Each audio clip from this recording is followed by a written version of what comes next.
Indranil Gupta of Bank of America Merrill Lynch is here.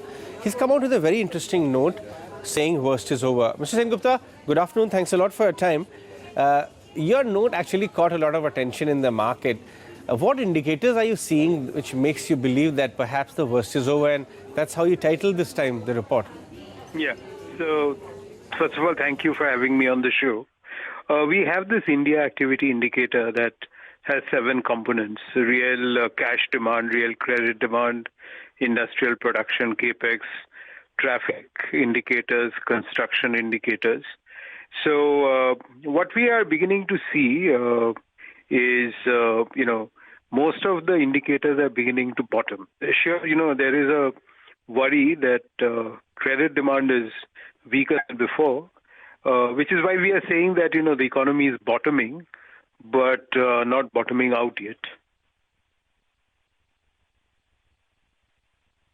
Closely, the news which came this afternoon, Michael Patra, the new Deputy Governor of RBI, you must have observed him for some time now. He's replacing Mr. Viral Acharya. Any thoughts there?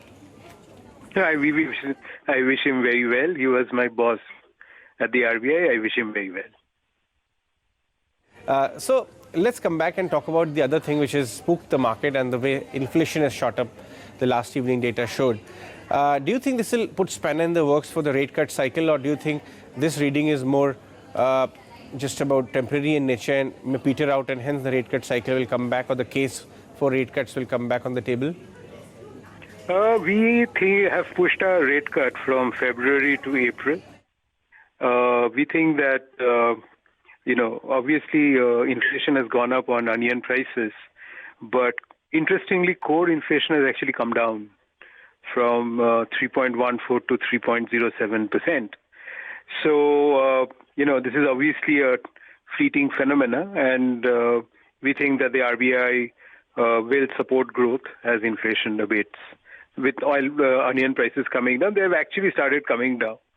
And if you took a point-to-point estimate as of today, then, inflation would be a much lower 6.3%. Mr. Gupta, I was talking to another macroeconomist recently, Nouriel Rubini, who was visiting India. And when I asked him that, by when do you see India growth come back to anywhere between 6 to 7%, which maybe currently where we are sitting looks very meaningful. He said that don't rule out 1 to 2 years, 24 months. What are your own models actually telling you about economic growth, taking into account the measures which the government is taking, as well as measures earlier taken which will start showing you the lag effect and low base as well? By when do you see India growth back between 6-7%? So that should probably happen in the first half of next year, that is April to September 2020, purely on base effects. Then again growth can come off a bit, but clearly there will be at least a statistical recovery next year between April to September, and this should also be buoyed by the fact that we are seeing a good Rabi harvest, and also that we are also going to see, the monetary transmission of whatever the RBI has done feed through the system. All right, Mr. Gupta, we'll let you go on that one. Thanks so much for joining us on the show today. That was Mr. Indranil Gupta talking about recovery and some of the macroeconomic indicators which they track very closely and which are showing signs of recovery.